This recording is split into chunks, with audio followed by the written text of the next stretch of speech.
Good morning, pumpkin friends. It's a very tired Chad here. It's June 28th. It's about 6:30 in the morning.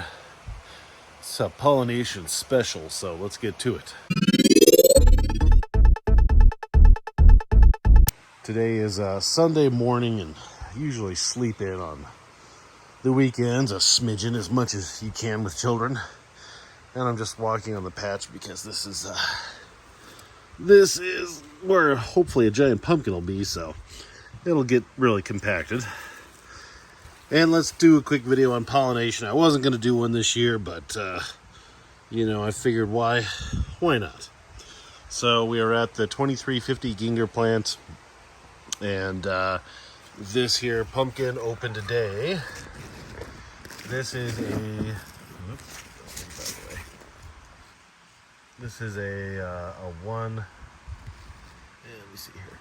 A 1, 2, 3, 4, 5 lobed flower. These are the lobes. These are what receive the pollen.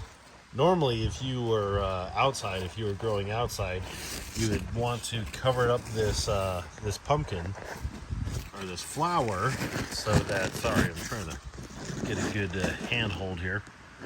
You'd want to cover up this flower so the bees don't get in there and pollinate, this pumpkin with a squash or the neighbor's zucchini or any other cucurbit. If you don't really care about your genetics, then it's not a big deal. These are the male flowers. Male flowers, obviously, are ones that don't have pumpkins on them. Male flowers have the pumpkin.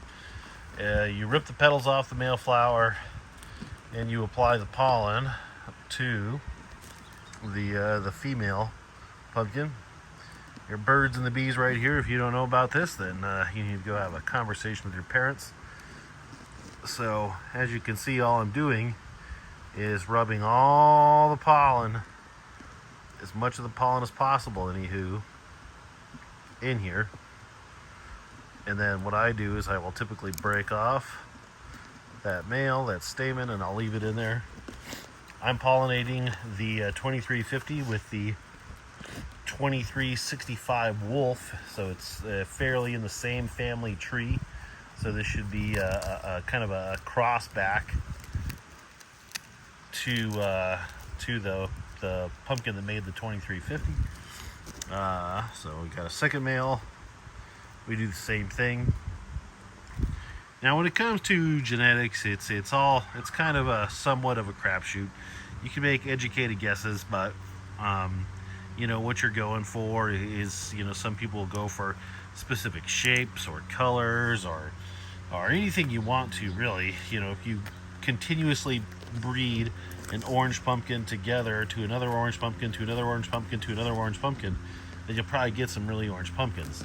The reason that I'm crossing these two together is that these are two huge orange pumpkins, and hopefully that will continue to propagate more big, heavy orange pumpkins. So that's my rationale for that. Also, these female pumpkins will typically open early in the morning. Hence why I'm out here at 6:30. Might be 7. I don't know. I didn't really look at the clock. I use the child alarm clock, which is fairly reliable. At 6, somewhere in the 6s. And then, I forgot what I was saying. I haven't had any caffeine yet this morning. So these females will open early in the morning. You want to make sure that you stay on top of it. If you're outside, again, cover it. I don't have bees here in the greenhouse. Sometimes I do cover them, and after I pollinate this pumpkin, I'll cover it up anyway, just in case. But you want it to stay cool. If you're somewhere where it's really hot, maybe put some frozen ice jugs around this female so that it stays as receptive as possible. If you get a lot of heat on it, this pumpkin might go for 10, 15 days or something, and then abort. You don't want that, so make sure you keep it as cool as possible. I'm pretty lucky today. It's only going to be in the 60s, so it's like perfect pollination weather for me anyway. So hold on, I need 2 hands. So all I did there was I stuffed the cup over it. It's a nice long fruit. Looks kind of like a football. That's what mine looked like last year. And yeah, so that's how you pollinate a pumpkin.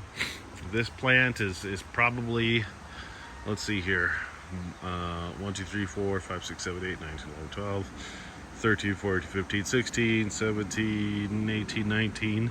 So about 19 feet wide and 25 feet long or so. It's got 1, 2, 3, 4, 5, 6, 7, 8, 9, 10, 11, 15, 16, 17 secondaries behind it. It would have more, but I pinched several underproducers off just because they're underproducers. Still hitting the plant pretty heavy with the nitrogen even this early in the morning. You can see the the vine tips are up and at attention. So that's pretty good actually, because I'm still trying to get this plant to grow, because it's, you know, was the slowest one, but it's definitely made up a heck of a lot of ground like it did last year.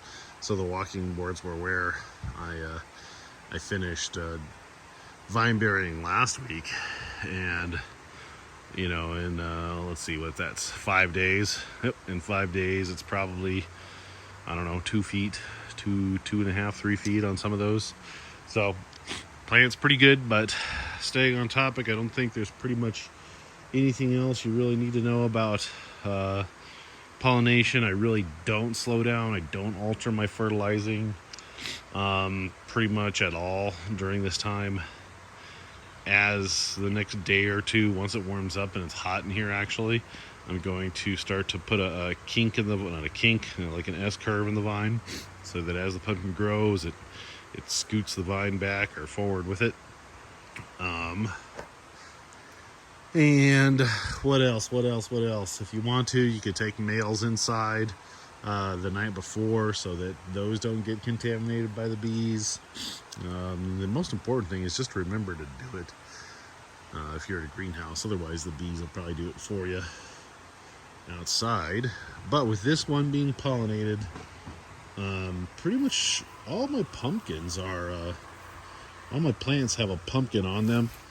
With that being said, though, this one, I'm 99% positive that this pumpkin is not going to take, because it opened weird late in the day, and I'm just not sure if it took. So as such, I'm putting a lot of my hope in this pumpkin right here, which is probably 7 days away or so,